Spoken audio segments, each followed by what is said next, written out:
പണ്ട് ഒരു രാജകുമാരൻ്റെ കഥ പറഞ്ഞുതരാമെന്ന് പറഞ്ഞിട്ടുണ്ടായിരുന്നു ഞാൻ. അങ്ങനെ ഒരു ദിവസം ഒരു രാജകുമാരി ഇങ്ങനെ കളിച്ചുകൊണ്ടിരിക്കുകയായിരുന്നു. ആ കളിക്കുന്ന സമയത്ത് ആ വഴിയിലൂടെ ഒരു രാജകുമാരനും കുറേ ആൾക്കാരും കൂടി രാജകുമാരൻ്റെ അനിയാളും കൂടി ഇങ്ങനെ വന്നുകൊണ്ടിരിക്കുന്ന സമയത്ത് രാജകുമാരി കളിക്കുക. കുറേ കുട്ടികളായിട്ടൊക്കെ ഇങ്ങനെ കളിച്ചുകൊണ്ടിരിക്കുമ്പോൾ ആ രാജകുമാരി ഇങ്ങനെ കളിക്കണമെന്ന് നോക്കിയിട്ട് രാജകുമാരൻ കുറച്ച് നേരം കാത്തു നിന്നു. ആ കാത്തു നിന്നപ്പം ആ രാജകുമാരൻ വേറൊരാളെ വിട്ടിട്ട് ചോദിച്ച് ആ രാജകുമാരനെ കല്യാണം കഴിക്കാൻ ആയിട്ടുണ്ടോയെന്ന്. അപ്പോൾ രാജകുമാരൻ്റെ വീട്ടിൽ ആളെ പറഞ്ഞയച്ച് അപ്പം പറഞ്ഞ് രാജകുമാരനെ കല്യാണം കഴിക്കാൻ ആയിട്ടുണ്ടെന്ന്. അങ്ങനെ ആ രാജകുമാരിക്ക് 13 വയസ്സ് കഴിഞ്ഞിരിക്കണ്. 13 വയസ്സ്. അങ്ങനെ രാജകുമാരിൻ്റെ ആൾക്കാരോടൊക്കെ പോയി പറഞ്ഞ് അങ്ങനെ രാജകുമാരി അണിഞ്ഞൊരുങ്ങി അവിടെ കളിയാക്കണ കുറേ പെൺകുട്ടികളും ഇതിൻ്റെ ഇടയിൽ പറഞ്ഞ് പിന്നെ ഒരു രാജകുമാരെ കാണാൻ വരുന്നുണ്ടെന്ന് പറഞ്ഞു. അപ്പോൾ അവൾ അന്നൊക്കെ ഒരു കുറേ പയ്യതല്ലേ, അപ്പം അന്നൊക്കെ ഭയങ്കര നാണം കൊണ്ട് ഇങ്ങനെ കളിയാക്കി. അപ്പോൾ ഈ രാജകുമാരൻ പോകുമ്പോൾ എല്ലാവരും നോക്കും ഈ രാജകുമാരനെ. അപ്പോൾ പറയും ഈ രാജകുമാരനെ കിട്ടുന്നവർക്ക് നല്ല ഭാഗ്യമുണ്ടാവും എന്ന് പറയും, എപ്പോഴും പറയും. അങ്ങനെ ആ ചുറ്റുവട്ടത്തെ എല്ലാവരും ഈ രാജകുമാരനെ നോക്കിയിട്ട് ഇങ്ങനെ എന്നും ഏത് സമയവും ഇങ്ങനെ ആൾക്കാരിരിക്കും. രാജകുമാരനെ വെച്ചാൽ നല്ല ഭംഗിയിൽ കയ്യിൽ നല്ല മോതിരമൊക്കെ അണിഞ്ഞ് കഴുത്തിൽ ചെയിന്, കയ്യിൽ വള, സ്വർണ്ണവള ഒന്നും ഇടില്ല, സ്വർണ്ണവള, ഒരു ഹാഫ് സൂസ്, ജുബ്ബ ഒക്കെ ഇട്ടിട്ട് ഇങ്ങനെ പോകുമ്പോൾ കുറേ ആൾക്കാരും കൂടെ ഉണ്ടാവും. അപ്പോൾ ഒരു 13 വയസ്സായ മുതൽ ഒരു 40 വയസ്സ് വരെയുള്ള സ്ത്രീകളെല്ലാവരും ഈ രാജകുമാരനെ ഇങ്ങനെ നോക്കും. അങ്ങനെ ഒരു ദിവസം രാജകുമാരൻ ഒരു പെണ്ണ് കെട്ടണമെന്ന് പറഞ്ഞിട്ട് വന്ന്.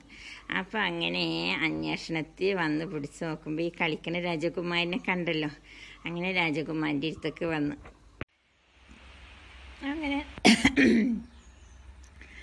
രാജകുമാരൻ കണ്ടുപോയി. അങ്ങനെ രാജകുമാരൻ കണ്ടുപോയി കുടുംബത്തെ എല്ലാവരെയും അറിയിക്കണ്ടേ. അങ്ങനെ രാജകുമാരന് എല്ലാവരെയും അറിയിച്ച്.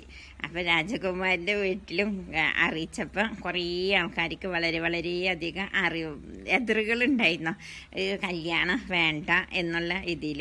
പക്ഷെ ആരും അത് രാജകുമാരൻ്റെ ഉപ്പയും ഉമ്മയും അന്ന് അവർക്ക് വളരെ ഇഷ്ടമായിരുന്നു. ഒരു ഗൾഫുകാരനെന്ന് പറഞ്ഞാൽ അടുത്തൊരു ഇതിൽ ഭയങ്കര ഒരു ഇഷ്ടമായിരുന്നു.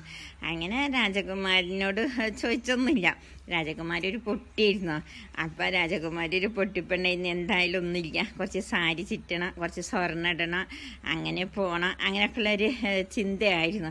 അപ്പോൾ രാജകുമാരിക്ക് എന്തായാലും കുഴപ്പമില്ല. രാജകുമാരി അറിഞ്ഞിട്ടുമില്ല. അങ്ങനെ പെണ്ണും കണ്ടു പോയി എന്ന് മാത്രമേ ഉള്ളൂ. പെണ്ണ് കണ്ടത് കയ്യും കാലൊക്കെ കണ്ടിട്ടുള്ളൂ, മോറൊന്നും കണ്ടിട്ടുണ്ടായിരുന്നില്ല. ഒരു ഗുഹയിലായിരുന്നു, ഒരു ഇർട്ട് ഗുഹ വെച്ചിട്ടാണ് കണ്ടത്. കൊട്ടാരല്ല, അപ്പോൾ കൊട്ടാരത്തിൻ്റെ ഉള്ളിലൊരു ഗുഹയായിരുന്നു, അവിടെ വെച്ചിട്ടാണ് കണ്ടത്. അപ്പോൾ അങ്ങനെ ശരിക്കും കണ്ടൊന്നുമില്ല.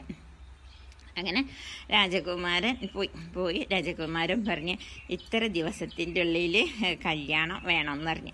അപ്പോൾ ഇവിടെ കുമാരൻ്റെ ആൾക്കാർ ചോദിക്കണ്ടേ, ഞങ്ങൾക്ക് ഇത്ര പെട്ടെന്ന് ആവില്ലല്ലോ, ആഭരണങ്ങളും സാധനങ്ങളൊക്കെ വേണ്ടേ, ആഭരണ സാധനം ഇല്ലെങ്കിലും ജനങ്ങളൊക്കെ ഒന്ന് മുട്ടി അറിയിക്കണ്ടേ. അപ്പം അതിനുള്ള സൗകര്യങ്ങൾ വളരെ കുറവാണെന്ന് പറഞ്ഞു. അപ്പം അങ്ങനെ 14 ദിവസത്തിലേക്ക് വെച്ച് 14 ദിവസം പോയിട്ട് 12 ദിവസമാക്കി. രാജകുമാരൻ കല്യാണം നിശ്ചയിച്ച് പോയി. അങ്ങനെ 12ാമത്തെ ദിവസം അവിടുന്ന് കുറച്ച് ആൾക്കാർ വരാണ്, നിക്കാഹ്. അങ്ങനെ അവളെ നിക്കാഹിന് ഒരുങ്ങി. ഇനി രാജകുമാരനെ വിടാം. അങ്ങനെ കല്യാണത്തിന് നിക്കാഹിന് ഒരുങ്ങി. ഒരു വെള്ളിയാഴ്ച നിക്കാഹിൻ്റെ ഒരു ദിവസം മുപ്പിട്ട് കുറേ വസ്ത്രങ്ങളും നല്ല സ്വർണങ്ങളും ഒക്കെ കൊടുത്തയച്ച് അത് കാണാൻ ആൾക്കാർ ഇഷ്ടംപോലെ അവിടെ ഇവിടെ ഒക്കെ ഉണ്ട്. അങ്ങനെ ഒരു വെള്ളിയാഴ്ച കല്യാണം. ആ കല്യാണത്തിന് നിക്കാഹിന് നല്ല കോഴി പൊരിച്ചതും ചോറും, അങ്ങനെ അന്ന് കോഴി പൊരിച്ചതെന്നൊക്കെ പറഞ്ഞാൽ ഒരു ഇങ്ങനെ മുഴുവൻ കോഴിനെ പൊരിച്ചിട്ട് വെക്കാം. കോഴി പൊരിച്ചതും ചോറും അത് പുതിയാപ്പൻ്റെ അടുക്ക് കൊടുത്തയക്കുകയും വേണം. രാജകുമാരൻ്റെ അടുക്ക് കൊടുത്തയക്കണം. അങ്ങനെ രാജകുമാരൻ്റെ അടുക്ക് കൊടുത്തയച്ച് അവർ കുറച്ച് ആൾക്കാരൊക്കെ വന്ന് നിക്കാഹൊക്കെ കഴിച്ച് പിടിച്ച് പോയി. പിന്നെ ആ നിക്കാഹ് തൊട്ട് മുതലേ രാജകുമാരൻ്റെ കൂടെ നല്ല പാട്ടും പരിപാടിയും ഗാനമേളയും ഒക്കെ ഉണ്ടായിരുന്നു. അങ്ങനെ ആയിട്ട് പിന്നെ അവിടെ നല്ല ഉസാറ് കല്യാണം, നല്ല സ്പീക്കർ, അന്ന് സ്പീക്കർ വെക്കും, മൈക്കം അവിടെ ഇവിടെ നല്ല മൈക്കൊക്കെ വെച്ച് നല്ല സ്പീക്കറൊക്കെ വിട്ട് പാട്ടൊക്കെ ഇങ്ങനെ കേൾക്കും.